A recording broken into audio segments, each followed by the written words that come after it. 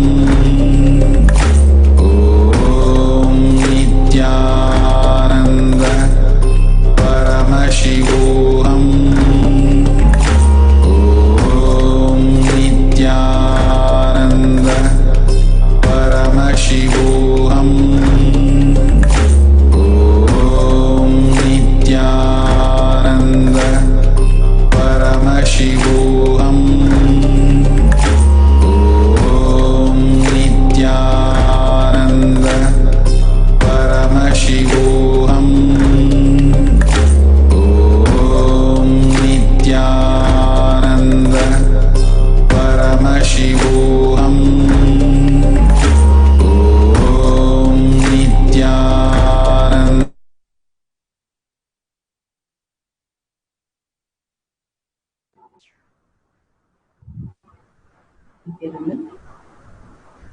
Slowly.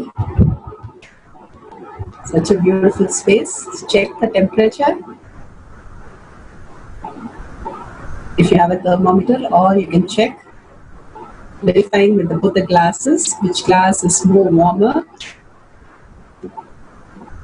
And please share all these great truths.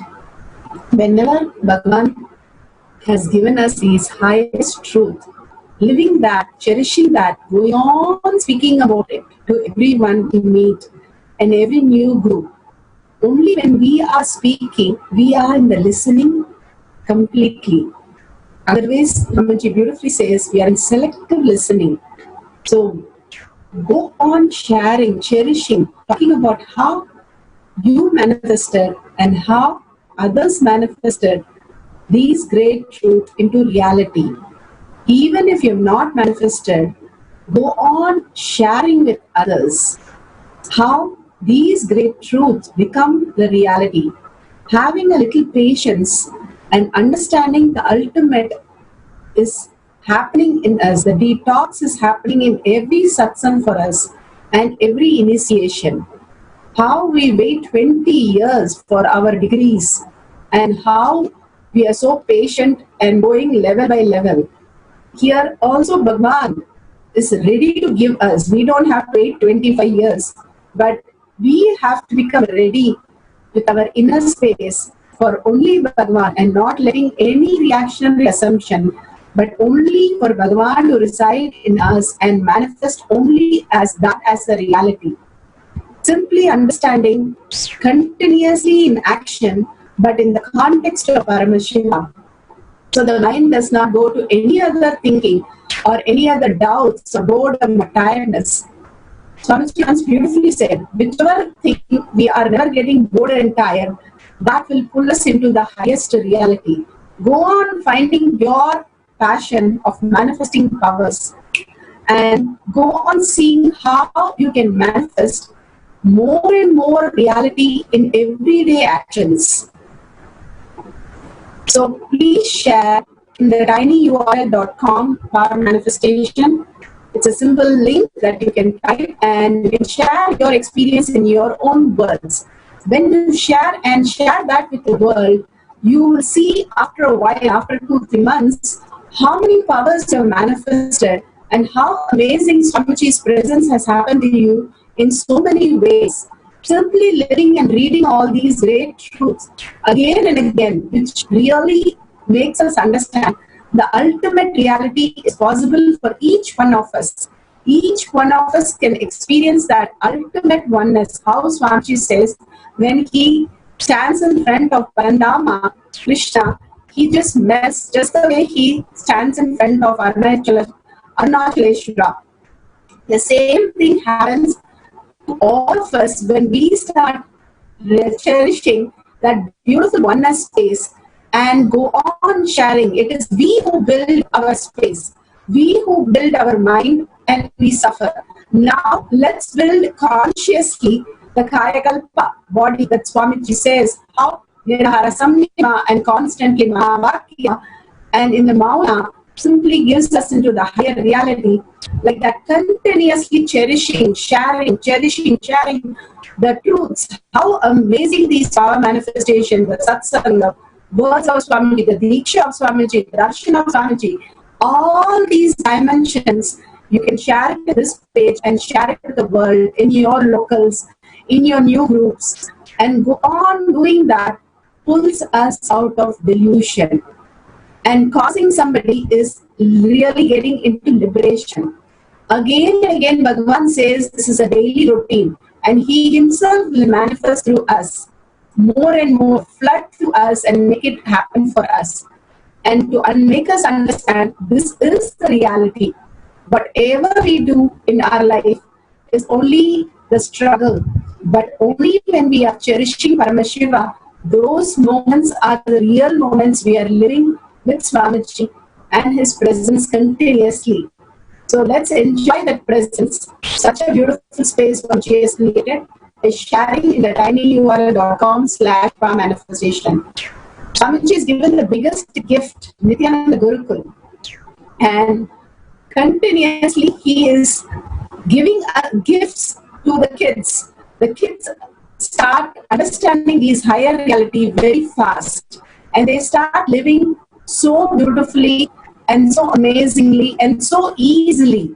The easiness in them you can start seeing, and how they will learn that reactionary assumptions are not life, but only the oneness space is the real resources which can make things happen better and more beautiful and better results and better possibilities. Learning the science right from young age. You can join the kids in tinyurl.com/enlightened kids, and simply they will be starting to learn the higher reality as their lifestyle. And it is only a 2 hours program every week, and we have an everyday program also. If you enroll, you will be reached out, and we give you all the details and all the possibilities in your area. There's 200 centers all over the world which is happening and simply becoming reality, because Bhagavan blessed it, and you can be part of it, enjoying the whole satsanga for kids and manifestation for kids.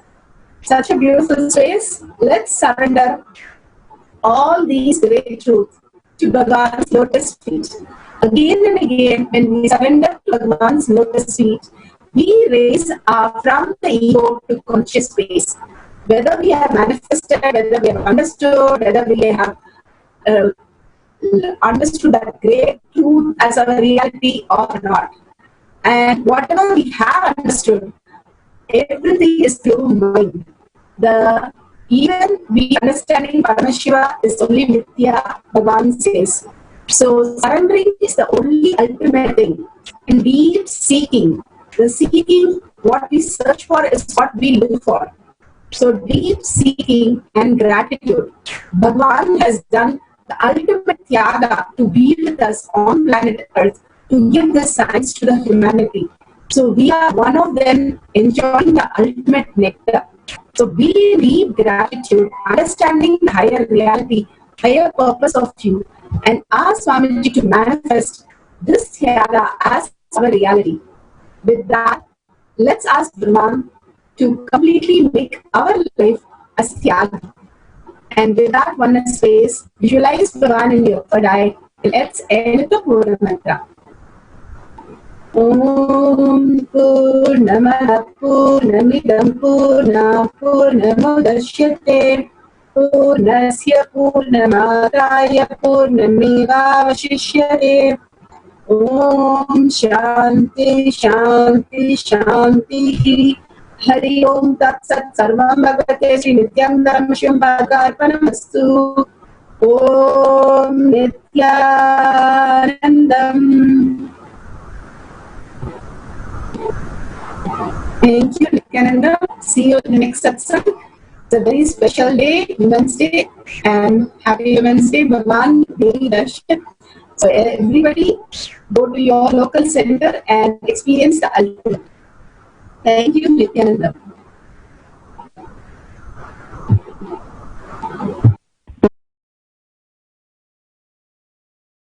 Nithyananda Paramashivam